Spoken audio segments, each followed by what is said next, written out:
Hello, hello. Welcome back. Thank you so much for joining us. Hey, every once in a while, I have some technical difficulties. So if I end up being a little bit short on this one, it's because I've recorded it twice. Well, this will be my second time. There's just these glitches that can sometimes happen. And I'm not I'm technically savvy-ish, but self-taught much of the time, through trial and error. And hopefully the sound quality is really good. But every once in a while, I have this issue and I have to uninstall some things and reinstall, and then it just fixes it. It's amazing. So that had to happen. And so here we go. I'm gonna say something that is probably going to irritate some of you.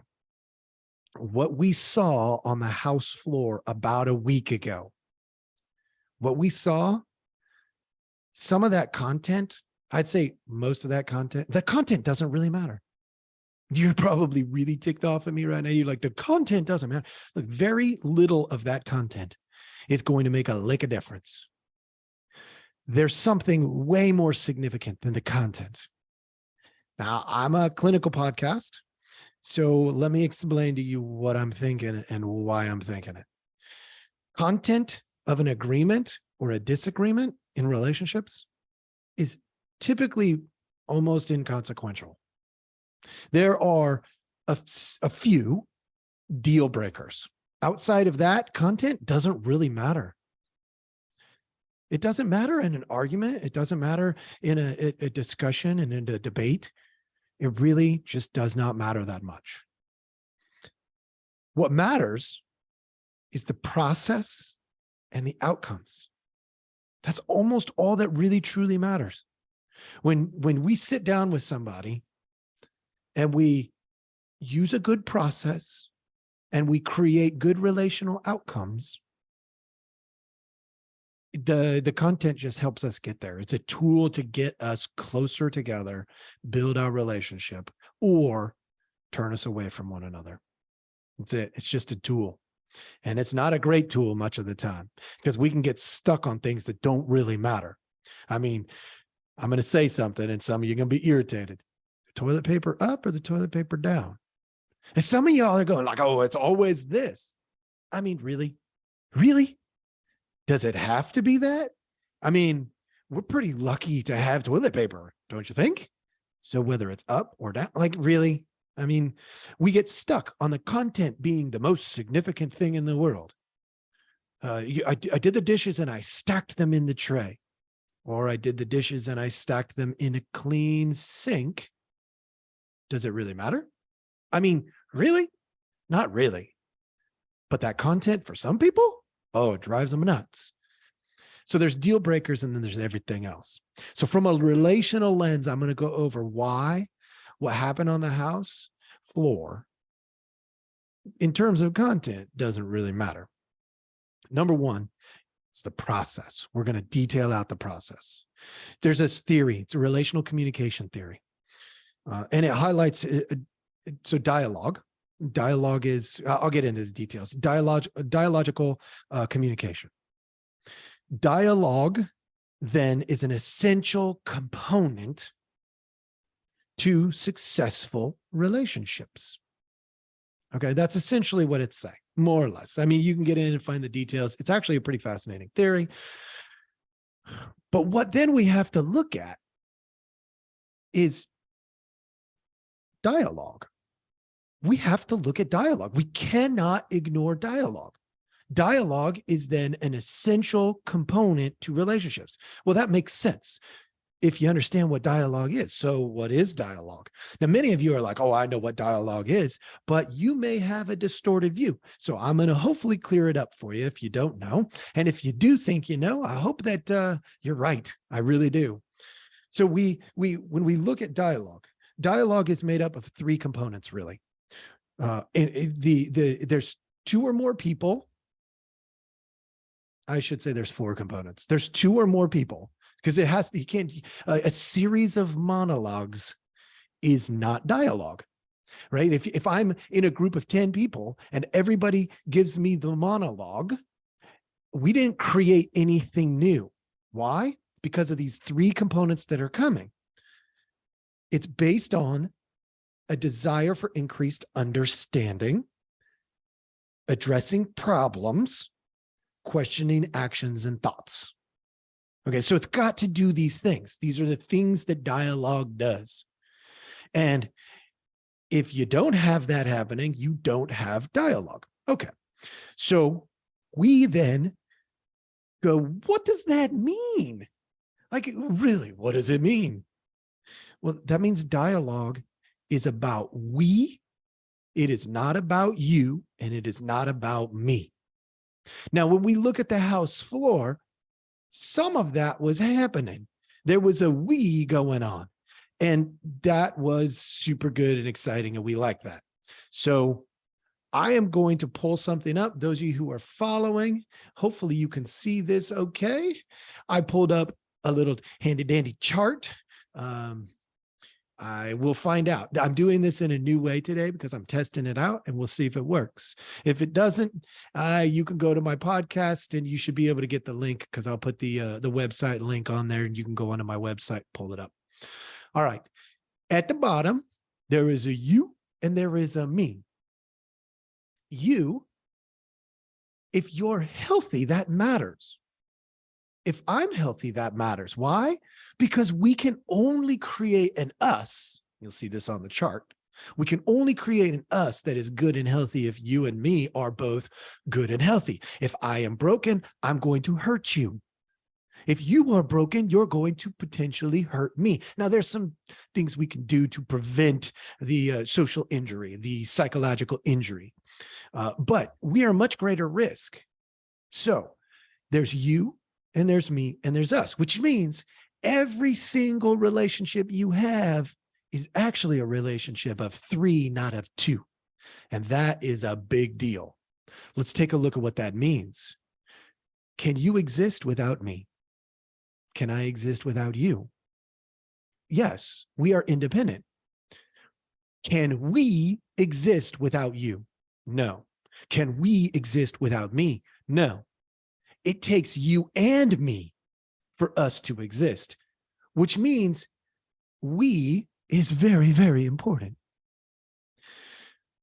If your healthiness matters, which it does, we can only be our best if you are at your best.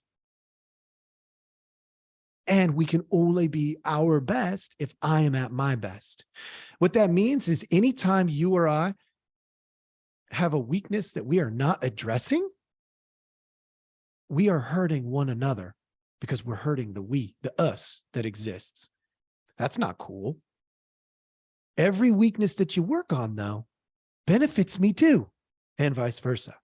So when we're taking care of ourselves well, the beauty of that is that if we're taking care of ourselves well and we prioritize us above you and me, that's why it's at the top on the chart. We put us before you and me. It clarifies so many decisions. So many decisions. It's crazy. So many decisions become super clear, and we make healthier decisions overall. That is wonderful. We love that. Okay. Part two, now that we understand that the we matters, and that the process can encourage the us or it can discourage the us, which we'll come back to as we wrap up today. Then we got to look at the outcomes. Now here, I'm going to go ahead and I'm going to go over the concessions that were made. This is the content. Remember the content that I said doesn't really matter? But watch, you'll see, well, or listen. If you're watching on Rumble or YouTube, you can watch. What happens here is we look at this content. One member motion to vacate the speaker. Love it. I love that idea. It's saying, hey, all of these people were voted by the people that they represent, so their opinion should matter. Good. Okay, great. Second thing is Congressional Leadership Fund. What the Congressional Leadership Fund is this super PAC that's designed to spend a lot of money on different races. Well, they've set some boundaries around it, saying they won't spend it on Republican primaries. Okay. I mean, what that essentially does is it says, for Republicans at least, it's going to be harder to run a second, a third, and a fourth time because you're going to have to raise your own money. You're not going to be able to lean into this super PAC that Kevin McCarthy is a huge proponent in. Interesting. Okay. Several things about the fiscal responsibility came up. Mostly they had to do with spending and cutting. If you're going to increase spending, tell us where you're going to cut. Okay. I mean, for fiscal responsibility, that makes some sense. I mean, you can't spend money you don't have, and that's probably good. What it doesn't say is, any details about cutting. So sounds like cutting is fair game in a lot of ways. So we can cut this, we can cut that, but spending is different. So we'll see how that plays out. They part out some of the appropriations bills. It saw something about there might be like 12 of them. Well, at the end of the day, the whole idea behind parting out different appropriations bills is saying, so there's this concept like what I want, I can attach to something that you need. If you need it and I want something, then I can get what I want by giving you what you need. So what has happened historically, we've attached, 450,000 things that we want to the one thing that you need. And it's been a tool to try to manipulate and get what we want, as opposed to really taking care of what we need. It's the me and you having a bunch of monologues, as opposed to us having a dialogue and saying, what is our need? Not what is your need, what is my need, but what is our need? And if that played out well, I mean, that could be a benefit. The idea of parting these things says, well, all we have to do then is ask, is this something that we need? That simplifies things. If the answer is no, then it's a want. All right. Most things are wants, not needs. We've gone over that in other podcasts. So we don't really know yet whether that's going to be beneficial. The Freedom Caucus representation on committees is another thing that was a part of the concession. If you're a Freedom Caucus person, then that's a great thing. Committee assignments are significant. If you're in the room where it happens, then you have a say at what happens in some way or another. If you're not in the room where it happens, well, then you have really little say over what happens. And so that's the idea there. The 72 hours to the review of the bills before you vote. I'm going to tell you, to me, from an outsider, that seems like common sense. It's the old, hey, let's take a time out, figure out where we are coming from, and see how it fits in before we, continue to argue and debate.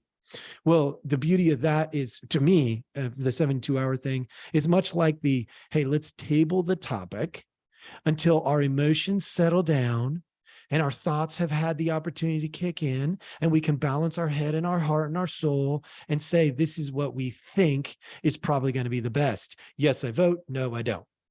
Okay, something like, or yes, I vote for it, or no, I don't vote for it, that kind of a thing. So I think that's probably good in a lot of cases. Obviously, there's still going to be things that pass fast. Like if there was an emergency or a crisis, I doubt that that's going to play a factor, although I don't know. I mean, maybe it will. Who knows? Member amendments on the floor, that's saying that everybody's voice matters. If you've been voted into the House, you've got a voice because the people have supported you, and therefore your voice matters. That seems like a reasonable thing because it increases what? Dialogue. Beautiful. We like dialogue. Committee to probe the weaponization of the federal government. I don't know. It depends on where you fall on that. If you fall in the house of like, yeah, they need to find out if this has been weaponized or not, then you're going to be in favor of that. But again, this is all content. Now, we can make a case that some of this content is important. Like I did make a case that some of this seemed good and important. But at the end of the day, my argument still stands. It's not that important. What's more important, long-term, what's more important is what's going to happen with those relationships. So the unspoken outcomes, the outcomes that people aren't talking about. well, maybe because they're not therapists or maybe because they don't want to, is really what's got the Democrats and the Republicans most excited or worried. Depends on how you look at it. The first one is, does this result in infighting? Does this tear apart the camaraderie and the team? Or the alternative, does it build team camaraderie? Now, depending on that outcome, this could be one of the most significant things that we have seen in generations, in a positive way or a negative way. It really could. Why? Because relationally, when we come together, we can do more. I mean, let's take a look at what the Democrats have done over the last year and a half. They have been unified. Whether you agree with them, disagree with them, like them, don't like them, they have been unified. And at the end of the day, because of that, they were able to get some stuff done that was significant. And again, depending on your view, that may be good or bad, but it's significant. Why? They were unified. So we're going to find out in the upcoming days, weeks, months, years, what kind of significance this has. It's premature to say this was a big victory for the people of the United States, or this was a big, finger in the face, giving you the bird event for the people of the United States. It's too early to tell. It's going to depend on what comes next in terms of building relationships. All in all, it could go either way. It really could. So stay tuned. Let's watch the show. Let's see what happens. I hope this was helpful, helping you think about some things, maybe a little bit different light, a different way than you had been. And if you liked it, give me some feedback. If you didn't, give me some feedback, and we'll see you next time.